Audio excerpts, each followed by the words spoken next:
Olá, seja muito bem-vindo ao Panorama, um programa da TV Assembleia de Minas Gerais. Mais um caso de violência que choca o país.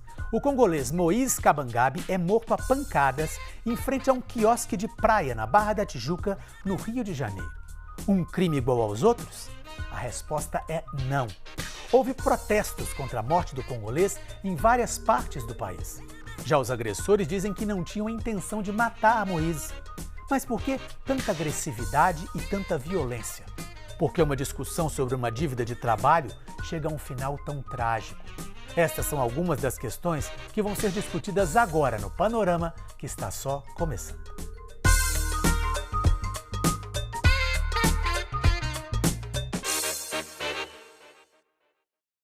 Eu converso com a socióloga Ariadne Natal, que é pesquisadora de pós-doutorado do Peace Research Institute de Frankfurt, que é de lá que ela nos atende e nos concede essa entrevista. Ariadne, muito obrigado por nos atender. Ariadne, foi daí da Alemanha que você viu esse caso Moïse. Como justificar um espancamento, um linchamento dessa magnitude? Como justificar tanta agressividade e tanta violência? Esse tipo de comportamento é minimamente justificável?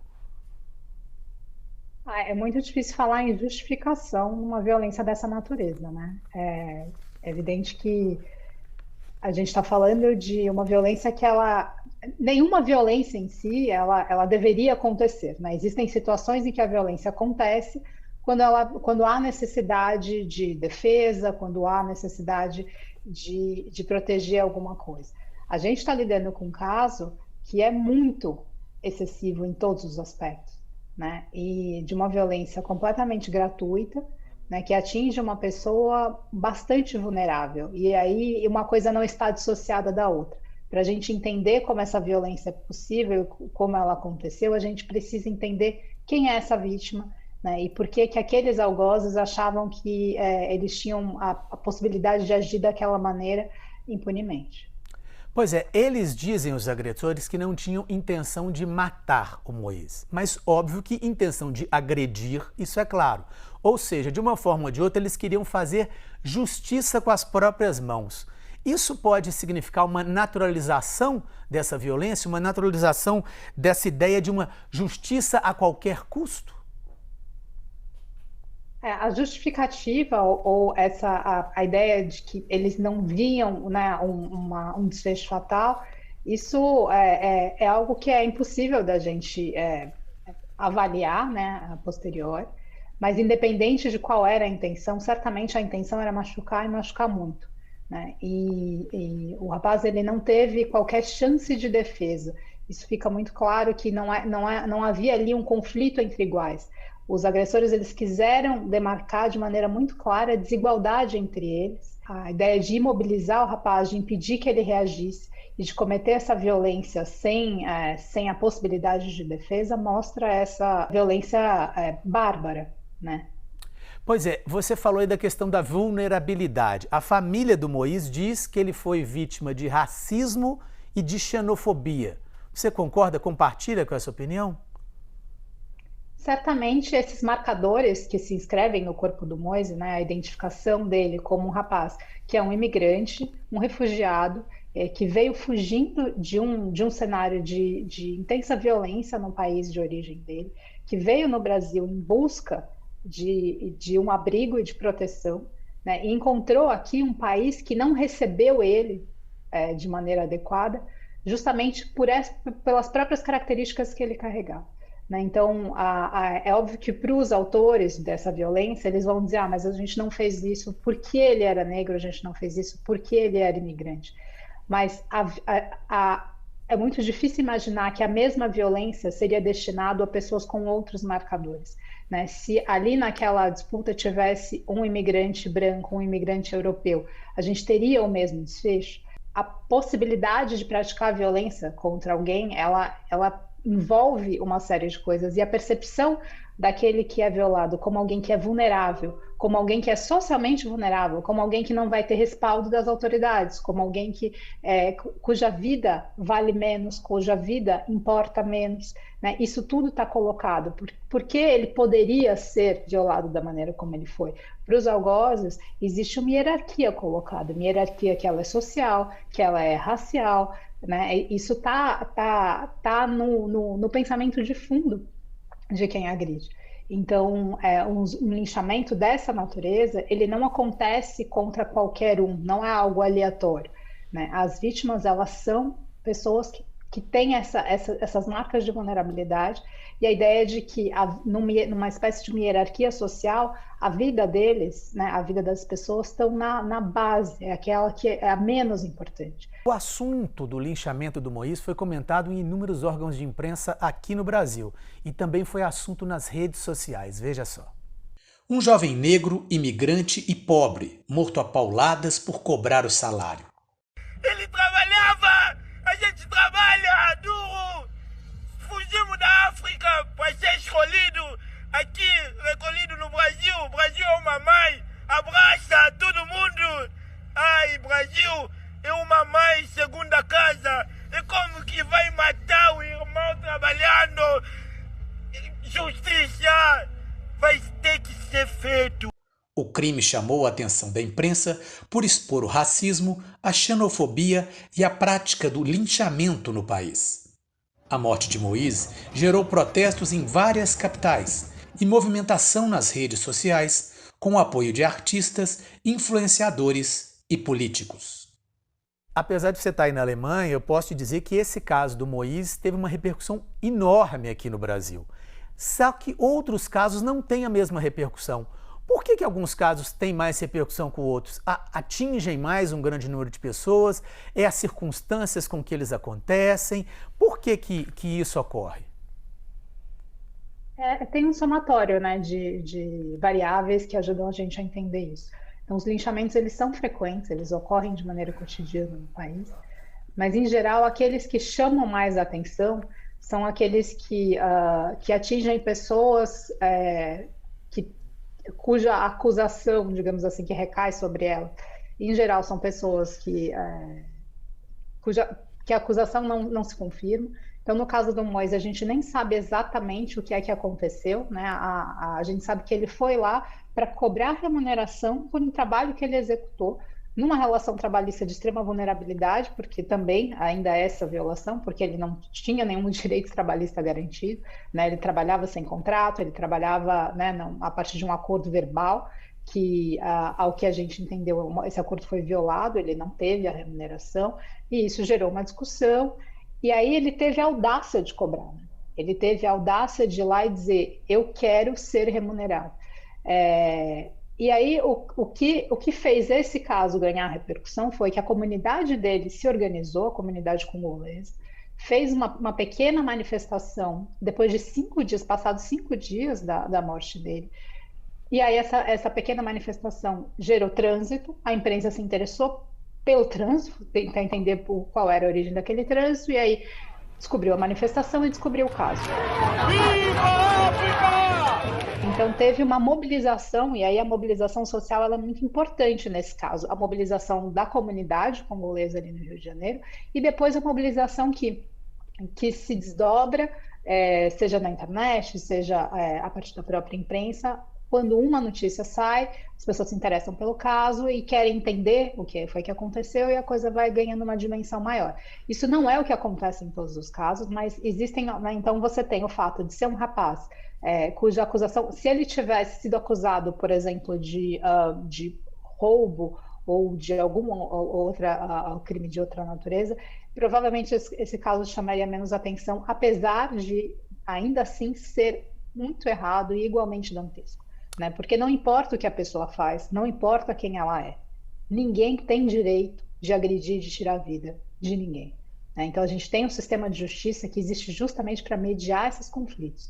Então, ainda que a acusação que recai sobre ele fosse de outra natureza, a indignação deveria ser a mesma, porque o linchamento ele é inaceitável em qualquer situação. Muitas entrevistas também já foram dadas sobre o caso Moise. Eu selecionei um trecho do podcast O Assunto, que é da jornalista Renata Lopretti, da Rede Globo. Ela entrevistou o sociólogo José de Souza Martins, que é um dos maiores estudiosos do Brasil sobre a questão dos linchamentos. Vamos ouvir um pedacinho.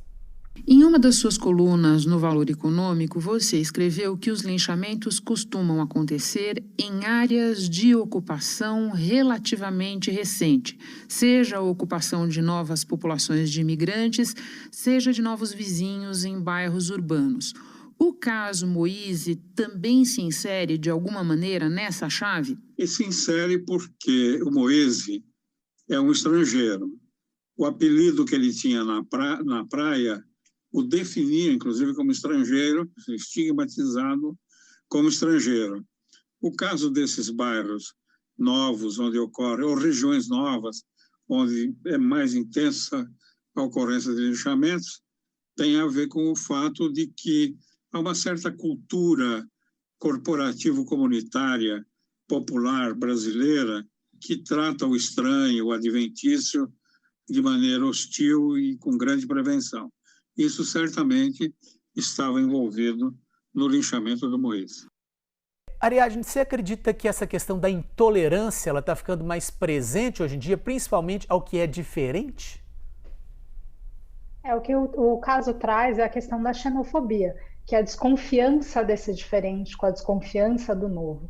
Né? A fala do professor José de Souza Martins, ela é baseada em estudos que mostram a questão da imigração, mas na verdade da migração, porque a gente, em geral, estava retratando a migração local. Então, dentro do próprio país, a dificuldade de lidar com as pessoas novas que chegam, essa desconfiança e a necessidade de colocar esse outro como alguém que não é confiável, né?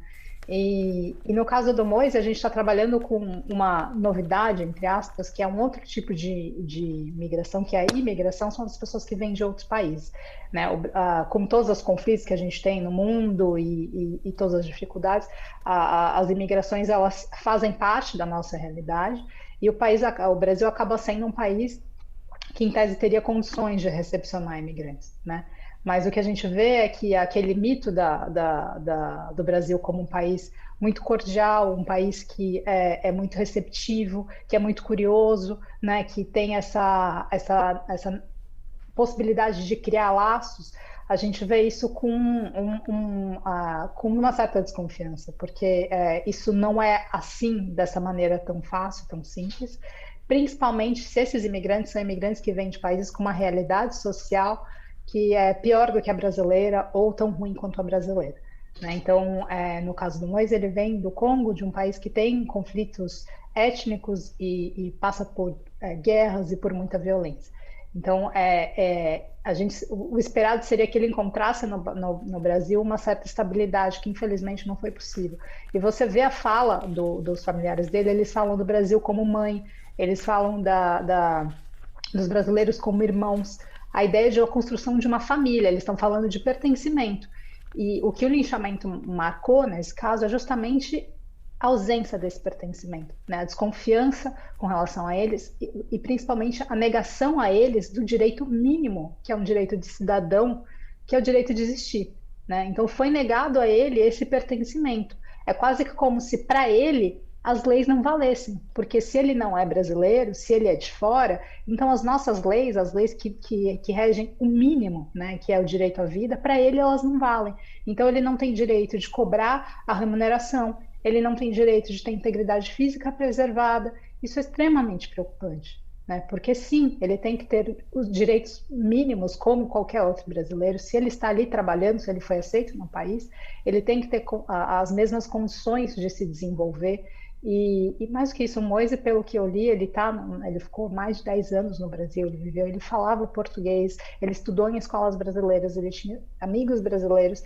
Tratar ele com essa desconfiança é muito triste, né? Ele fez de tudo para se integrar na sociedade brasileira e foi essa a nossa resposta. Bom, em outro ponto da entrevista, a jornalista pergunta ao sociólogo se é possível identificar um tipo de padrão nos linchamentos. Ouça a sua resposta. Martins, agora eu quero ir com você um pouco além do caso do Moise. A gente pode lembrar de episódios recentes de barbárie, como no ano passado o jovem quilombola Luciano Simplício, que foi amarrado, pisoteado e espancado por um comerciante branco no Rio Grande do Norte. E em 2014 nós tivemos aquele caso da Fabiane Maria de Jesus, linchada no Guarujá. Você disse no começo da nossa conversa que não tem um padrão único, mas eu te pergunto se tem padrões, se tem algumas características em comum nos linchamentos ou em alguns linchamentos. Olha, tem características em comum a um padrão que define o que é linchamento. De um lado, porque quase sempre, apesar de ser cruel e descabido, em todos os sentidos, mesmo que haja uma forte motivação, como estupro de uma criança, por exemplo, o linchamento expressa o pavor, o medo mesmo, de uma sociedade do medo. A nossa sociedade é hoje uma sociedade do medo.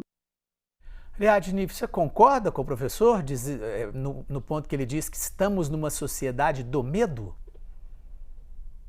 Infelizmente, o medo é algo que orienta a nossa conduta no cotidiano, né? Então, o medo ele acaba afetando a nossa vida de maneiras que é até difícil de mencionar, né? A decisão de sair ou não sair na rua, de onde ir, como ir, né? Se você vai andar na rua, se você vai usar transporte público, o medo ele acaba condicionando a nossa vida nos mínimos detalhes, né? E esse medo ele pode ser paralisante, ou esse medo ele pode até levar a ações para uma proteção.